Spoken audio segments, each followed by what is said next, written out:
prices worse. Talking about Venezuela once again. Systemic important banks. They removed the 1,000 market called monetary awareness.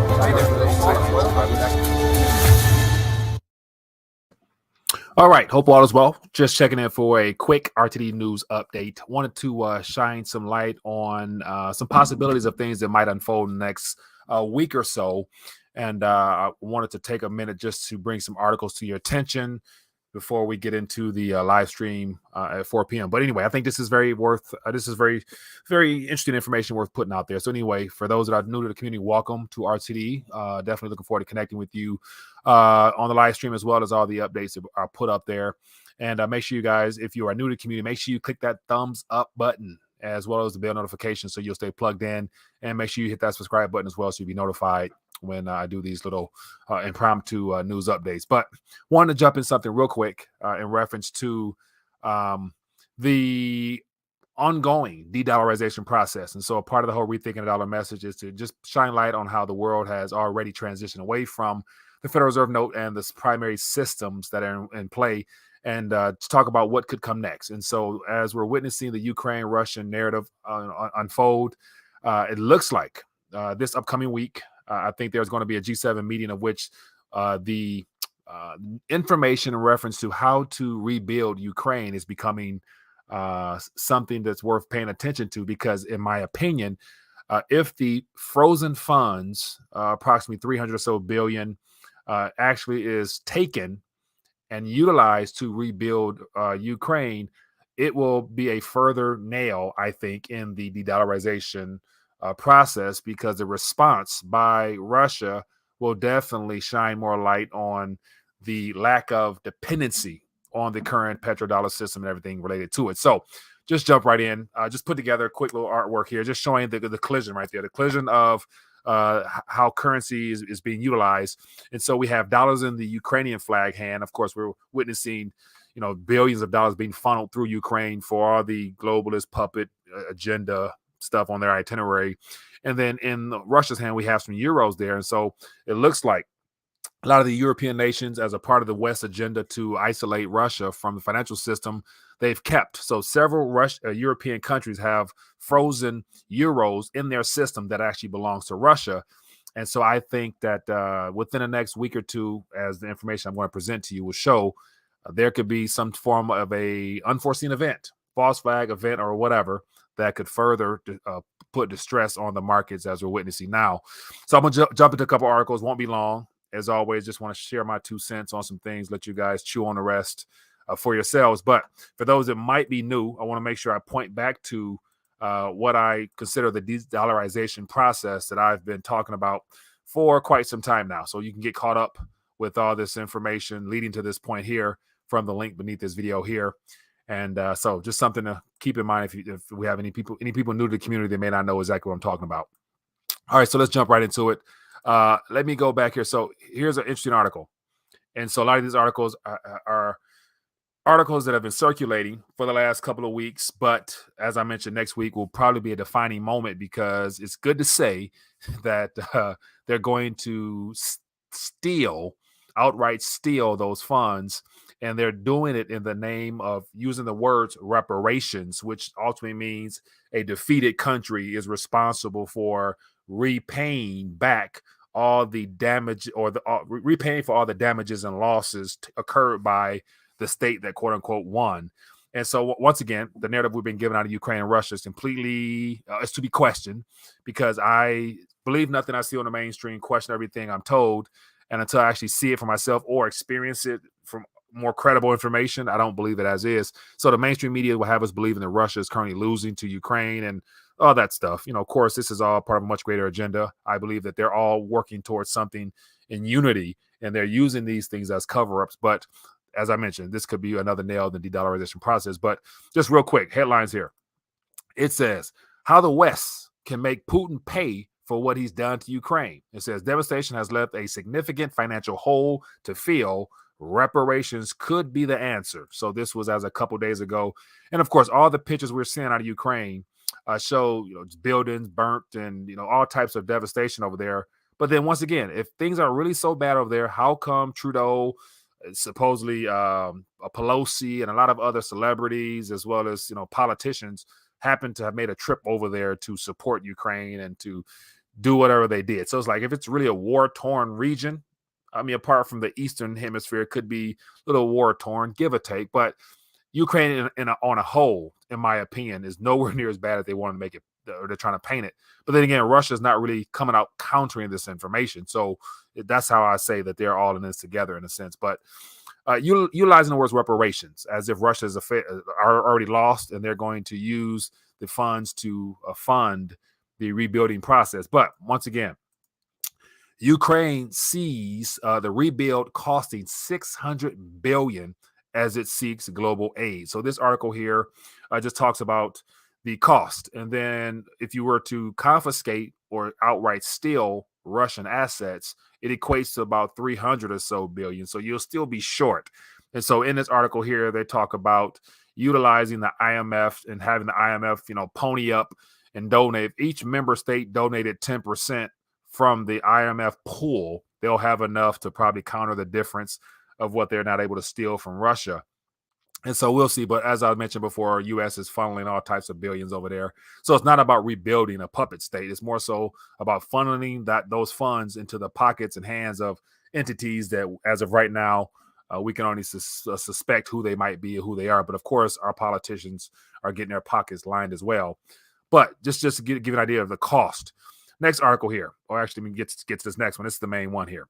So this is as of this morning. And the reason I wanted to bring this to your attention, just because the next article we're referring to Janet Yellen gives a date as to which they might end up using the Western's version of a default as a reason for the U.S. to lead this charge or approve this charge for those funds to be stolen. And once they are stolen, my idea would be Putin will respond. And the way he'll respond is in some form of ruble appreciation utilizing gold, and possibly the announcement of further phases to their de-dollarization process. But real quick here, it says Russia calls West idea to use frozen funds to rebuild Ukraine theft. So the West calls it reparations. Russia calls it theft.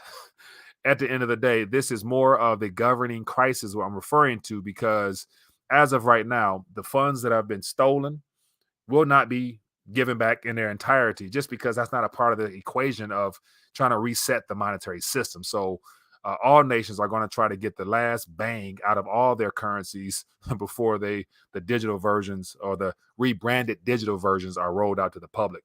After, of course, the markets crumble and everything in between. But interesting article here. Lots of things worth pulling out, but I'll spare you all that. But it says Germany is hosting a G7 meeting ministers this week, and Berlin's finance chief Christian Lindner told European news organizations that he is willing to consider confiscating the assets of Russia's central bank. But be cautioned that seizing assets of private citizens such as Russian oligarchs could be legally more complicated. Then it just goes down and give more insight as to how much has been frozen. It says Moscow's inability to use its foreign funds has created challenges for a central bank, which impose capital controls to prevent run on Russian ruble. And we all know the Russian ruble situation is much more stickier than what the West would have us believe. But the ruble strengthened. Therefore, people who in the financial sector that using the ruble, they're not hurting as bad as they would like us to believe. And on top of that, gold is a part of their equation over there.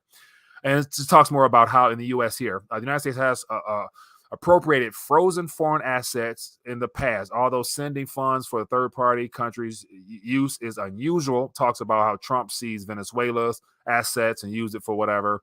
And then we got most recently with Afghanistan assets being frozen and used for the purpose of trying to fund the 9/11 victims, as well as helping provide aid back to Afghanistan. But on to the next article here. This is as of a couple hours ago. It says Yellen is not legal for the U.S. to seize Russian official assets.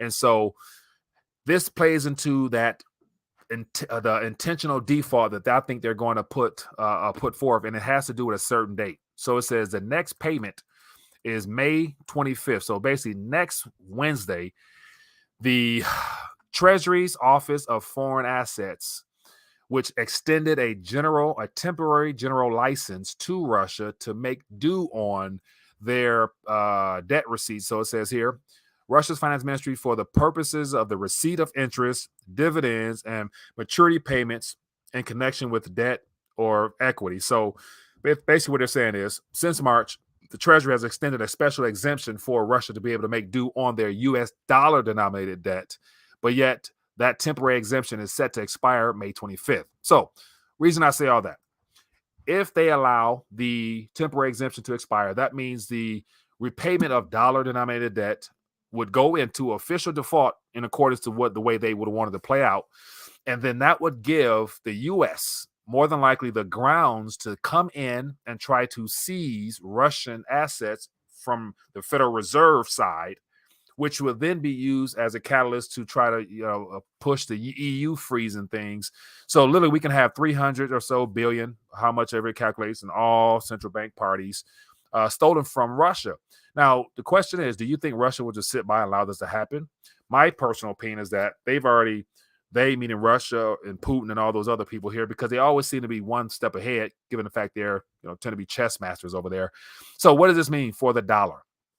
It's my opinion that once this occurs, if it occurs the way that I've kind of laid it out, then probably beginning of June, Putin will make another announcement of some kind. If that 300 billion is stolen, he knows they'll never receive it back. So what's the next best thing to do in their best interest, which is to make some type of announcement with gold.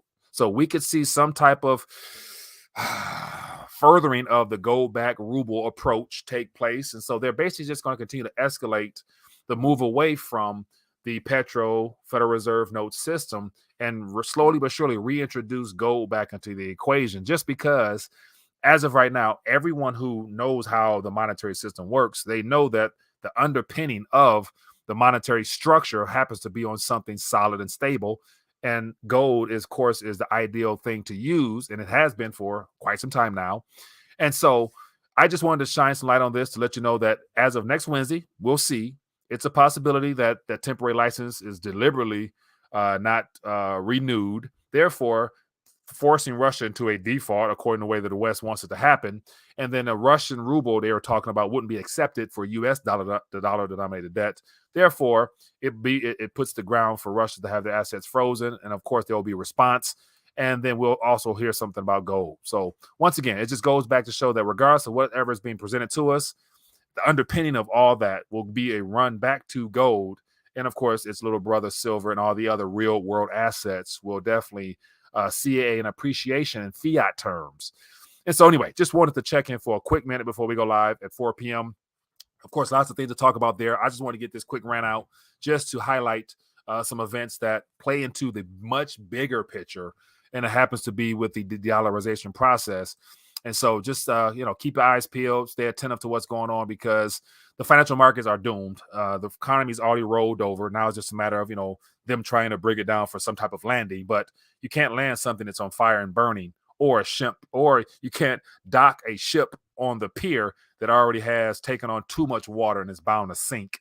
Now it's a matter of preserving and protecting yourself as best you can in the financial realm of things while there's still time, because possession and price, we're going to find out there's going to be a great decoupling in the days ahead, because people who know the importance of real tangible assets, it's going to take a lot more fiat to try to pry it from people's hands, barring their situations and the dire situations people might face depending on the supply issues with food and water and things like that. But anyway, for those who might be new, click the de-dollarization tab and stay up to date on all the de-dollarization process dealing with China and Russia, so you'll be plugged in and get caught up to speed if you're not.